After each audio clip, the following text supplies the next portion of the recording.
Yo, what up, YouTube? This is Ballroom Boxing, and I'm your boy, Knowledge of Self-Determination.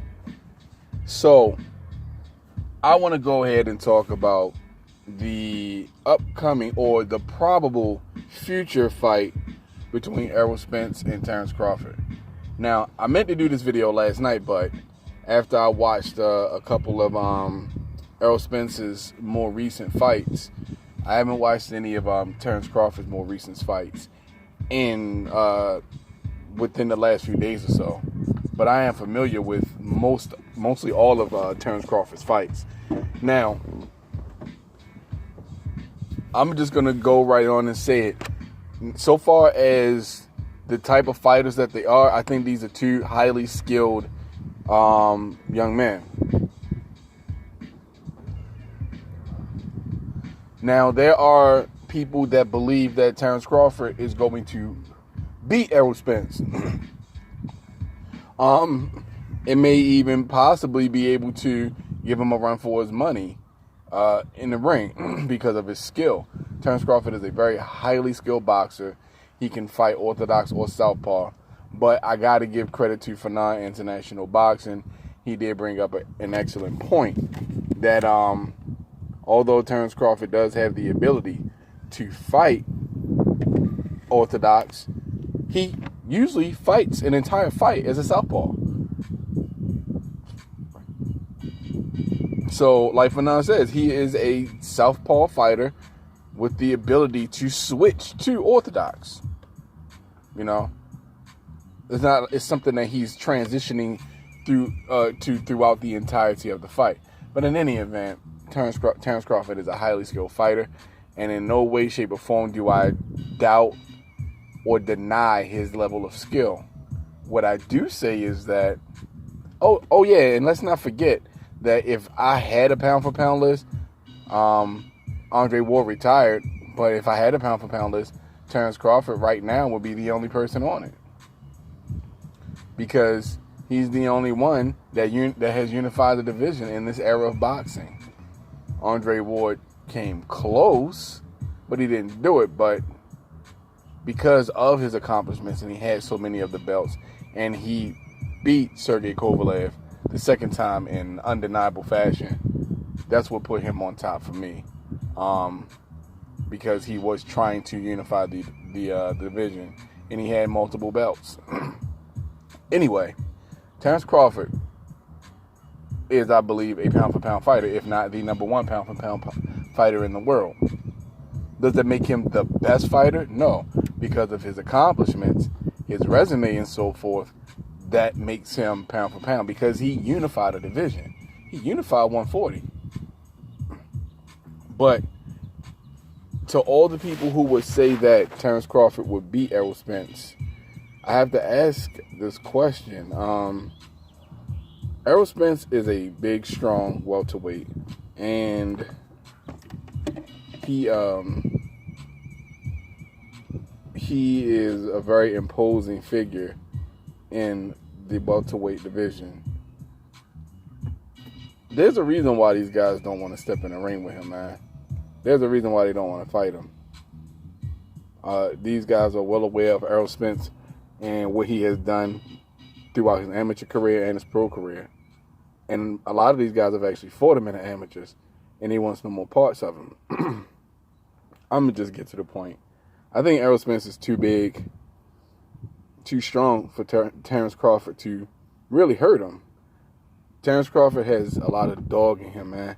And he will plant his feet, and he'll bang with Errol Spence. He will bang with him. And that right there will be his downfall. Errol Spence is a sharpshooter, man. Like, seriously, he's a sharpshooter. I would say he's in between with his punches. Like, he doesn't throw too many punches, but at the same time, he doesn't throw too little punches. You know, most of the time, when Errol Spence is pursuing you in a fight, he's throwing punches, even if he's sticking with the jab, just to gauge distance and range. You know what I'm saying? Or to even set up one of those left hands that he's going to come with. or to even get in, or even use the jab to get on the inside so he can throw some of those ripping body shots. But he keeps his foot on the pedal. You know what I'm saying? There are never too many moments where he's lagging so far as his punch output. But it's all calculated at the same time. Terrence Crawford, I could almost say the same thing for him too. Except because of the dog in him, he can be lured into a dogfight. He can be dragged down into the trenches, man, and made to fight a fight that would not be beneficial to him. Errol Spence has a chin. In the fight with Kell Brook, he was getting clocked with some good shit. And other than a couple of times where he may have lost his balance, I didn't really see his knees buckle. I didn't really see him get hurt at all in that fight. And he just wore Kell Brook down. And Kell Brook is a strong guy, man. He's another big welterweight, a big, strong welterweight. I don't see Terrence Crawford pushing these guys around. I'm not saying that he's not a strong guy himself, and he may be a lot stronger than I could possibly be giving him credit for. But still, it has only been on very rare occasions, and it has not been a lot of occasions where a dude comes up from 130 to 147 and still knock dudes out. Adrian Broner hasn't stopped anybody since he's been at 147. He hasn't stopped anybody. He dropped Sean Porter in the 12th round on their fight, or was it the 11th? But he hasn't stopped anybody. Not like he did at He stopped Ashley Theophane at 140, right? Yeah, we know he got stoppages at 135. He stopped what's his name? Oh man, I can't think of the kid's name right now. But you guys know what I'm talking about. But anyway, I mean, Danny Garcia, he doesn't have any stoppages at 147. You know what I'm saying? Amir Khan, he doesn't have any stoppages at 147. Most of these guys that I see that have moved up from the lower weight classes, there aren't a whole lot of stoppages there. You know, I mean, we talk about Manny Pacquiao and Floyd Mayweather. Those two dudes are fucking anomalies, man. You know what I'm saying? But even then, you know, when they went up to 147, they weren't stopping a lot of guys at 147. It doesn't happen like that. It doesn't happen too often. You move up 2-3 weight classes, that shit makes a difference, man. It makes a difference. You know, again, I'm not sleeping on Terrence Crawford. I think it's going to be a very good competitive fight because Terrence Crawford is a tough dude. And I'm not saying that he won't be able to take what Errol Spence can dish out. But will he be able to take the sustained attack of Errol Spence? That's the question I have. But I don't know, man. I think it's a good fight. I think it's too soon for that fight, man. Even though it's not going to happen this year because Errol Spence is fighting Ocampo. Man, I just heard one of 7-8's video, and he said who Terrence Crawford was fighting later this year. And Errol Spence wants the winner of Danny Garcia, Sean Porter. So we know they're not fighting in 2018. But I'm going to be honest with you, man. I don't think Terrence Crawford should fight Errol Spence until maybe the end of 2019, 2020, maybe. When he get like 3, maybe 4 more welterweight fights in to be fully acclimated to the division. I'm just saying, it couldn't hurt him, right? Why jump out there and get your motherfucking shit knocked loose too soon? But I don't think anybody's expecting that fight to happen this year. And I seriously don't see it happening in the beginning of. Wait, I don't believe anybody is expecting to see that fight this year or the beginning of next year. That's what I meant to say. But anyway, man, I just wanted to drop my 2 cents on that particular subject because I have not done a video about that yet, and I wanted to talk about that briefly. But I think Errol Spence beats Terrence Crawford. Terrence Crawford is a tough dude, man. I'm not going to write him off and say Errol Spence stops him. I'm not going to write Terrence Crawford off like that.